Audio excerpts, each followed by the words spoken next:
Good morning students. हमारा chapter चल रहा है अपवाह तंत्र। तो इससे जो लास्ट पार्ट था उसमें हमने कर लिया था अपवाह प्रतिरूप। ठीक है, तो आज हम करेंगे डेल्टा। सबसे पहले तो देखना है डेल्टा होता क्या है। डेल्टा होता है एक नदी जब चलती है और ये समुंदर है। समुंदर में गिरने से पहले क्या होती है, नदी कई धाराओं में बंट जाती है क्योंकि पानी की गति कम हो जाती है और मिट्टी का अवसाद इसमें होता है। ठीक है, तो इस प्रकार कई धाराओं में बंटकर नदी समुद्र में गिरती है। उससे जो पहले का जो स्थान होता है यहाँ मिट्टी जमा हो जाती है। इस प्रकार की आकृति का निर्माण होता है, इसे डेल्टा कहा जाता है। ठीक है, तो ये कई प्रकार के हैं डेल्टा। सबसे पहले तो हम देखेंगे इसका प्रयोग,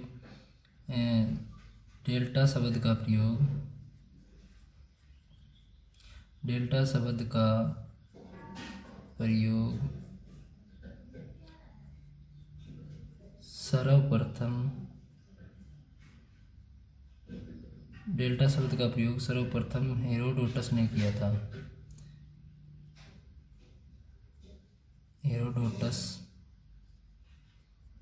द्वारा किया गया था। डेल्टा पहली बार नील नदी का देखा गया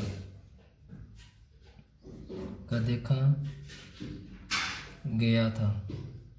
अब जो नील नदी है अफ्रीका में, उसमें जो नदी समुद्र में गिरने से पहले कई धाराओं में बंट जाती है। नदी में पानी कम हो जाता है और वहाँ मिट्टी के अंदर इतनी दलदल होती है कि वो मिट्टी जम जाती है समुद्र में गिरने से पहले। तो वहाँ जो आकृति का निर्माण होता है उसका जो सर्वप्रथम हेरोडोटस ने देखा और उसका नाम डेल्टा रख दिया। ठीक है, अब देखते हैं डेल्टा के प्रकार। डेल्टा प्रकार, अब मुख्य प्रकार कौन कौन से? नंबर 1 चापाकार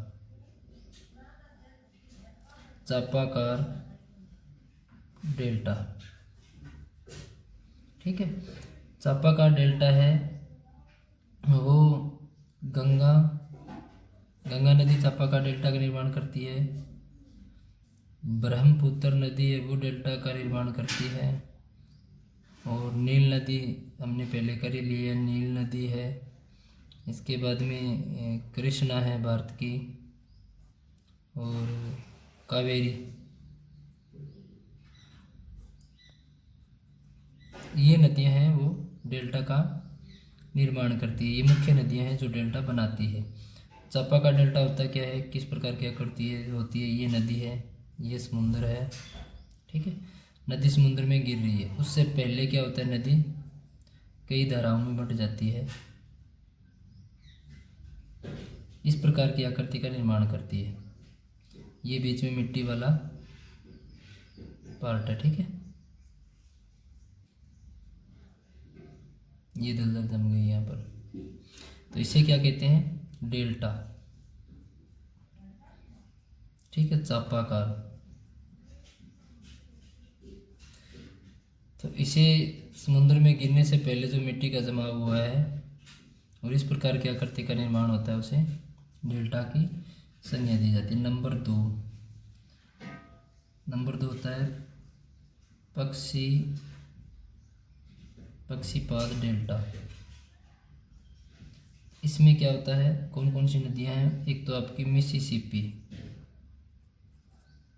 विश्व का उदाहरण अगर मिसिसिपी,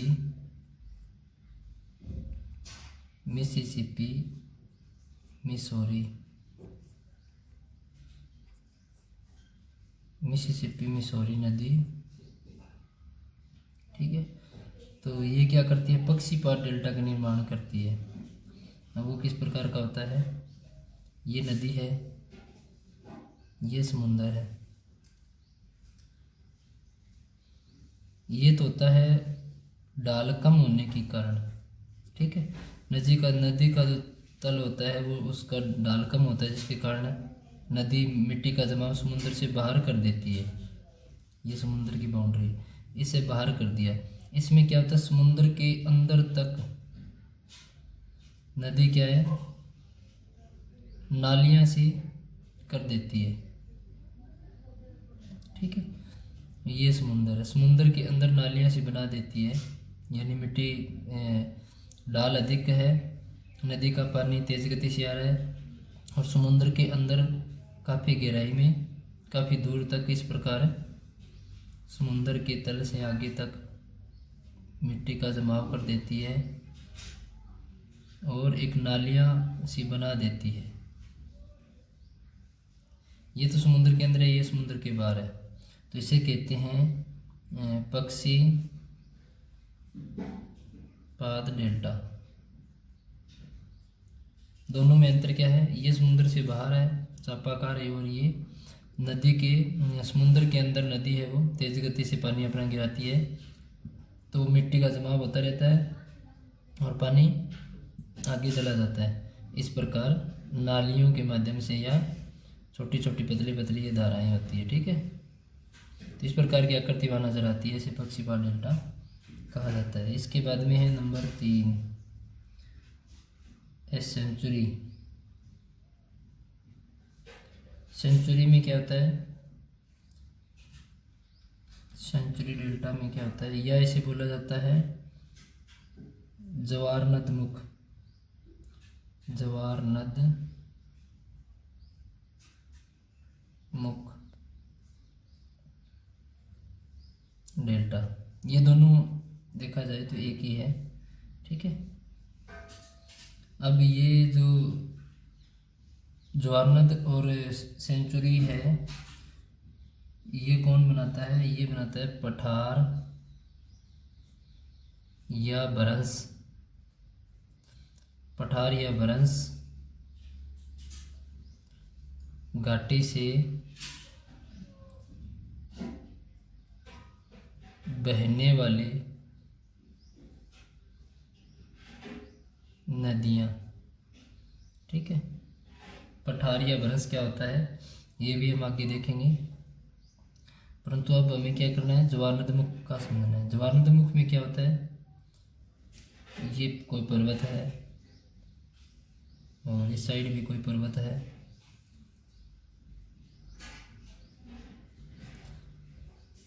पर्वत, ठीक है। अब यहाँ से कोई नदी जा रही है और ये समुद्र आ गया,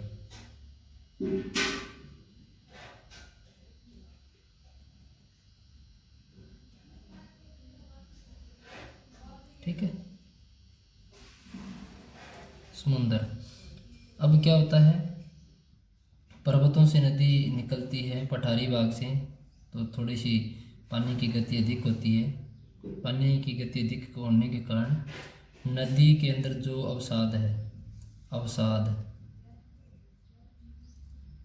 यानी मिट्टी के कण, कंकड़, पत्थर जो भी है, वो समुद्र में काफ़ी गहराई तक, काफ़ी दूर तक चले जाते हैं और वहाँ पर जो जमा होते रहते हैं, जमा होने के कारण वहाँ कुछ भाग है वो समुद्र से थोड़ा सा ऊपर उठ जाता है और इस प्रकार मिट्टी सी नज़र आती है, ठीक है। तो इसे बोला जाता है जवारनद मुख। इसके बाद में एक आपका और रहता है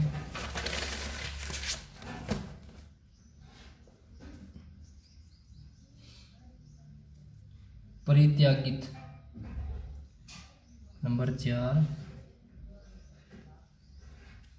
परित्यागित, परित्यागित डेल्टा। परित्यागी डेल्टा क्या होता है, जो नदियाँ मार्ग परिवर्तन करती है वह नदियाँ इस प्रकार के डेल्टा का निर्माण करती है। ठीक है, पुराना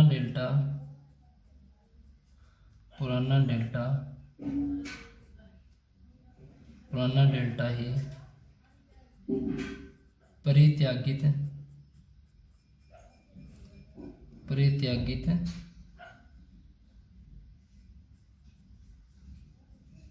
कहलाता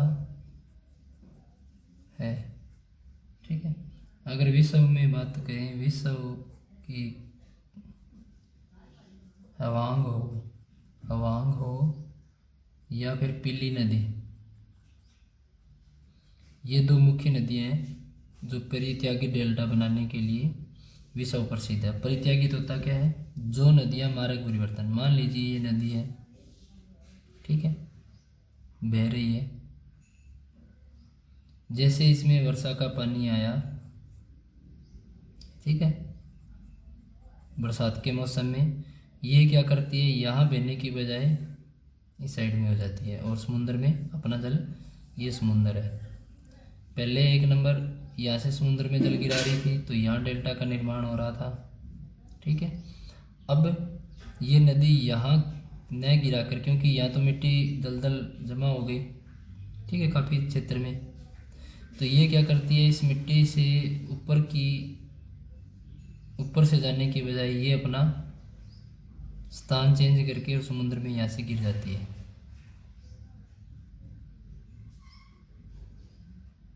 ठीक है, या 2 नंबर।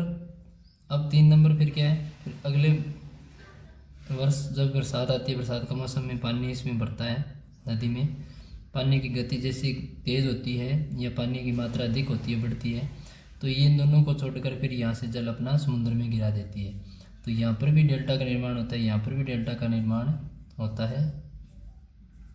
अब नया कौन सा है? नया तो 3 नंबर है, ठीक है, इसके बजाय पुराना ये है, तो ये हो गया पुराना डेल्टा।